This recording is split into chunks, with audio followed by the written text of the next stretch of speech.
Oke teman-teman, kita akan melanjutkan pembelajaran kita terkait dengan materi C++. Dan yang akan kita lanjutkan yaitu terkait dengan konsep perulangan teman-teman. Nah, perulangan itu sendiri digunakan untuk mengulang suatu perintah berkali-kali secara otomatis. Misal dalam kehidupan sehari-hari, kalian pasti ada melakukan suatu kegiatan yang berulang. Misal seperti makan 3 kali sehari, itu kan merupakan suatu kegiatan yang berulang kan ya teman-teman, karena untuk memenuhi kebutuhan kalian. Nah, untuk perulangan ini sendiri kita akan belajar terkait dengan yang namanya perulangan for, perulangan while, dan perulangan do while. Kita akan belajar nanti terkait contohnya setelah ini, dimana untuk analoginya itu sendiri ada contoh kayak gini teman-teman. Misal kalau kalian scroll TikTok, itu kalian pasti bakal scroll TikTok sampai bosan atau sampai kegiatan berikutnya terpenuhi, ya kan?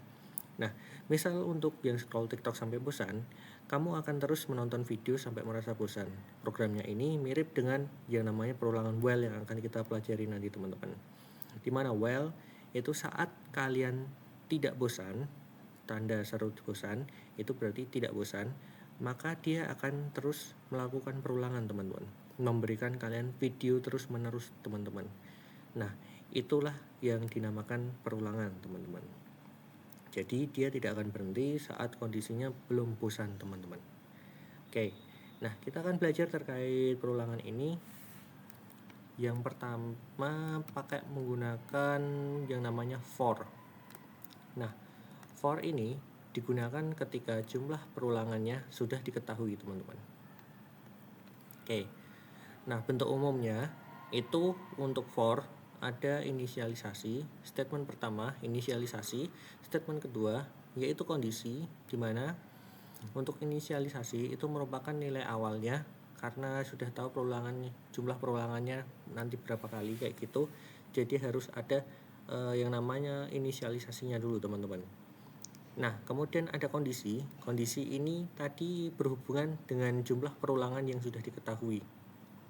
Nanti akan Bapak jelaskan terkait dengan contohnya. Kemudian statement ketiga itu ada increment atau decrement. Nah, oke. Untuk bentuk umumnya tadi ada for.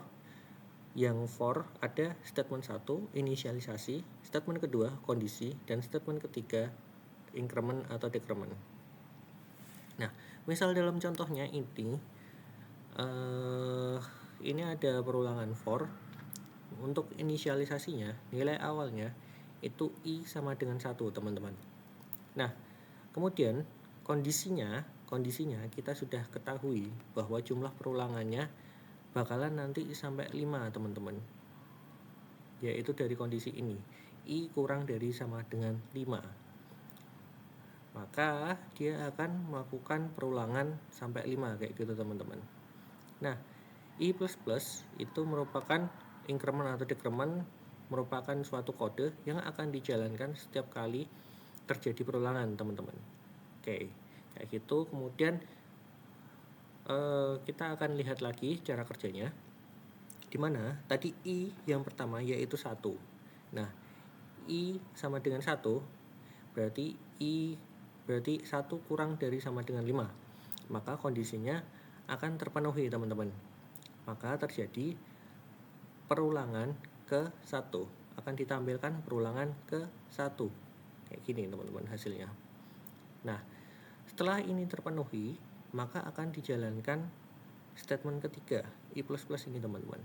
Sekarang i plus sama aja i plus 1, i++ itu sama aja i plus 1, maka sekarang i plus 1 berarti i nya sama dengan 2 kayak gitu.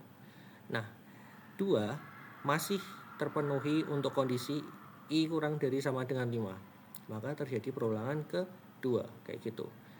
Dan kemudian dilanjutkan lagi i++ kayak gitu sampai perulangan ke 5.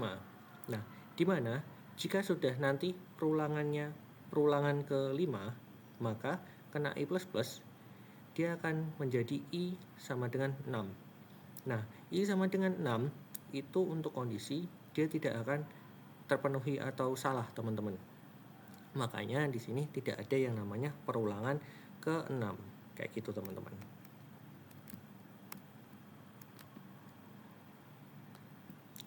Oke, Ini sebagai contohnya kita bisa praktekkan di website programmis yang C++ tentunya, seperti programming online compiler, dimana untuk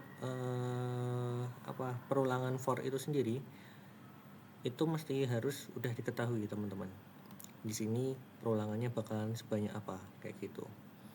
Nah, untuk itu kita akan coba apakah tadi akan benar atau salah. Jika dijalankan akan berulang dari perulangan ke 1 sampai ke 5 kayak gitu. Nah, misal di sini Bapak ganti perulangannya 1 sampai 10, maka hasilnya nanti akan muncul dari 1 sampai 10 kayak gitu teman-teman. Misal I-nya Bapak ganti jadi 5, maka ia akan membuat perulangan dari 5 sampai 10 kayak gitu teman-teman. Nah, misal untuk I++ nya Bapak ganti menjadi I plus 2 kayak gini. Nanti yang akan muncul adalah bilangan-bilangan ganjil teman-teman, kayak gitu ya. Oke, itu untuk yang perulangan for. Setelah itu kita akan lanjutkan ke dalam perulangan while kayak gitu teman-teman. Oke, yang selanjutnya adalah perulangan while, dimana untuk perulangan while ini digunakan ketika jumlah perulangan belum pasti selama kondisi bernilai true, akan dijalankan terus menerus seperti itu teman-teman. Nah, bentuk umum ini while itu ada diikuti dengan suatu kondisi teman-teman. Jadi jika perintahnya akan diulang jika selama kondisi masih true atau terpenuhi teman-teman. Nah, untuk contohnya di sini kita akan pakai suatu suatu kondisi yang sudah kita ketahui pakai for tadi ya teman-teman. Itu contohnya seperti ini tadi, dimana jika integer, jika I sama dengan 1, terus kemudian kondisinya I kurang dari sama dengan 5, maka dia akan mengeluarkan nilai I sama dengan 1, kemudian kena I++ kayak gitu teman-teman. Jadi harus ada suatu untuk memenuhi kondisi ini kita harus memerlukan suatu kode penambahan I plus 1 agar ini nanti tidak selalu true kayak gitu teman-teman, karena dia bakal mengulang terus menerus kayak gitu teman-teman. Nah, kita akan coba melalui aplikasi programmis lagi teman-teman ya. Nah, ini merupakan perulangan menggunakan while, dimana untuk penggunaan while itu sendiri dia akan melakukan perulangan jika kondisinya masih terpenuhi teman-teman. Maka kita butuh yang namanya kondisi awal teman-teman. Kondisi awalnya di sini adalah I sama dengan 1. Oke, maka I sama dengan 1 itu masih kurang dari sama dengan 5. Maka dia akan lakukan perulangan yang ada di dalam sini teman-teman. Oke, jadi dia akan mengeluarkan nilai I sama dengan 1. Kemudian kena I++, jadi I plus 1. Sekarang I-nya sama dengan 2 akan masih memenuhi kondisi ini teman-teman. Jadi dia akan menghasilkan 2, 3 dan seterusnya kayak gitu teman-teman. Kita coba jalankan saja, dimana akan muncul seperti ini teman-teman. Nah, untuk while ini sendiri berbeda dengan for tadi yang akan dijalankan di akhir setiap kali sudah terjadi perulangan.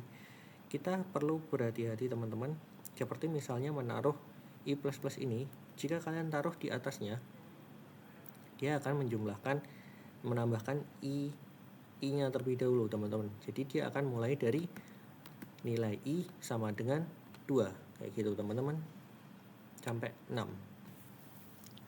Nah, itu untuk yang bedanya dengan while. Nah, ada satu contoh lagi, sebentar Bapak buatkan contohnya. Nah, tadi kan Bapak bilang untuk perulangan while itu dia akan selalu menjalankan perulangannya jika kondisinya terpenuhi.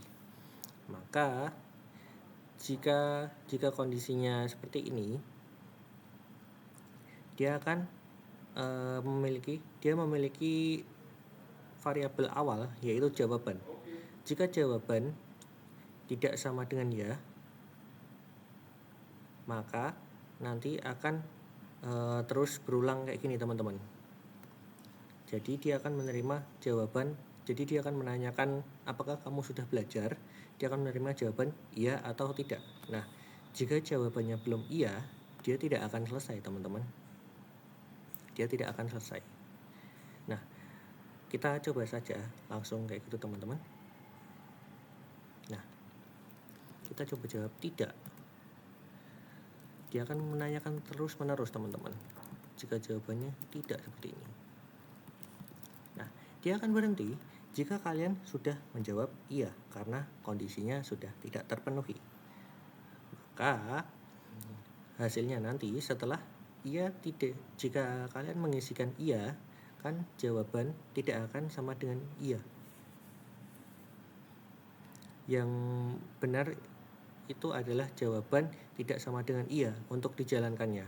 Jadi jika misal jawabannya sudah sama dengan iya, maka perulangan ini nanti tidak akan terpenuhi, teman-teman. Oke, kita coba saja jawab. Jika misal iya kayak gitu, maka dia akan berhenti. Bagus, teruskan belajar. Code yang terakhir di sini dijalankan kayak gitu, teman-teman. Oke, mungkin ada pertanyaan, kenapa kok cuma jawaban yang tidak saja akan menjalankannya? Karena di sini adalah jawaban yang tidak sama dengan iya, maka dia akan bernilai true, teman-teman. Jadi, jika kalian menjawab iya seperti ini, maka kondisinya di sini tidak akan terpenuhi, teman-teman. Karena dia hanya cuma menerima jawaban tidak sama dengan iya. Tidak sama dengan ya, kayak gitu. Nah, misal kalau kalian jalankan dengan pernyataan selain tidak, misal iyanya cuma seperti ini, maka dia akan menanyakan lagi, karena yang diterima adalah bentuknya string ya doang kayak gitu. Misal diisi asal-asalan juga kayak gini, dia akan tetap melanjutkan. Jadi yang diterima sebagai untuk memberhentikan ini, tulisannya iya kayak gini, dia baru akan selesai, teman-teman, karena dia sudah memenuhi iya ini tidak sama dengan iya, maka kayak gitu tidak akan terpenuhi kayak gitu, teman-teman. Kalau mungkin masih ada yang kurang paham, bisa coba chat Bapak kayak gitu ya. Oke, kita akan lanjutkan ke yang perulangan do while. Mirip dengan while, tapi pasti dijalankan minimal 1 kali, walaupun kondisinya salah, teman-teman. Nah, untuk contohnya, kita akan langsung saja ke aplikasi Programmis, teman-teman. Nah, di aplikasi Programmis, jadi dia nilai i-nya akan awalannya akan sama dengan 1 yang kita tulis. Kita berikan nilai data awalnya i sama dengan 1. Kemudian dia akan menjalankan do-nya di sini. Nilai i nanti hasilnya sama dengan 1. Kemudian kena i++, i-nya sama dengan 2, akan dicek masih memenuhi atau tidak. 2 masih kurang dari 5, maka dia akan mengulanginya terus-menerus sampai 5 kayak gitu, teman-teman. Oke, hasilnya kayak gini ya, teman-teman. Kita coba jalankan lagi. Nah, hasilnya akan tetap sama. Nah, misal jika i++ Bapak gunakan di atas, maka nanti dia akan menjalankan nilai i sama dengan 2 sampai 6, karena i di sini awalannya 1, nilainya 1 awalnya, kemudian kena i++. Jadi i sama dengan 2. Jadi nilai i yang akan muncul yang pertama akan sama dengan 2 kayak gitu. Nah, begitu terus sampai nilai i sama dengan 5, maka dia akan menjalankan lagi. I sama dengan 5, i++, kemudian i sama dengan 6 sekarang. Jadi nilai i yang terakhir dijalankan akan 6 kayak gitu, karena 6 sudah tidak memenuhi. Kita coba lihat. Nah, kayak gini, teman-teman. Misal kalau kita kasih nilai awalnya dari 0, dia akan menjalankan dari nilai 1 sampai 6 kayak gitu, teman-teman. Oke, bisa dipahami ya. Jika masih ada pertanyaan, bisa chat Bapak saja kalau ada yang mau bertanya kayak gitu. Oke, ini ada materi bonus terkait perulangan. Jika sudah masuk ke dalam perulangan yang agak kompleks, teman-teman. Oke. Nah, di sini itu ada suatu kode yang mana nanti akan melakukan pengecekan ada pelanggan atau tidak. Jadi dia akan mengecek kalau ada pelanggan, dia akan menjawab, dia akan melakukan perulangan teman-teman. Dimana dalam dalam perulangan ini nanti itu sendiri, dia akan menerima ada variabel barang sama harga, dimana nanti kalian bisa memasukkan nama barang sama nama harga. Kemudian dia akan mengeluarkan barang dan harga yang sudah dibeli oleh pelanggan tersebut. Dan akan ditanyakan apakah masih ada pelanggan berikutnya, iya atau tidak, Y atau N. Nah, kemudian dia akan menerima jawabannya melalui cin jawab ini. Nah, jika jawabnya N atau N besar, maka pelanggan yang ada nanti akan jadi false. Berarti dia sudah tidak ada pelanggan, kayak gitu teman-teman. Oke, kita coba saja. Nah, yang pertama dia akan pasti true teman-teman. Jadi sudah ada dijalankan kayak gitu teman-teman. Sudah pasti true. Jadi dia akan meminta dulu masukkan nama barangnya, karena ada minimal satu pelanggan di sini karena sudah pasti true. Misal pisang harganya 3.000 kayak gitu. Nah, dia akan mencetak barang dan harga kayak gini. Kemudian akan ditanyakan lagi, apakah masih ada? Jika kita jawab Y, maka dia akan kembali ke perulangan ini teman-teman. Dia akan meminta lagi masukkan nama barangnya.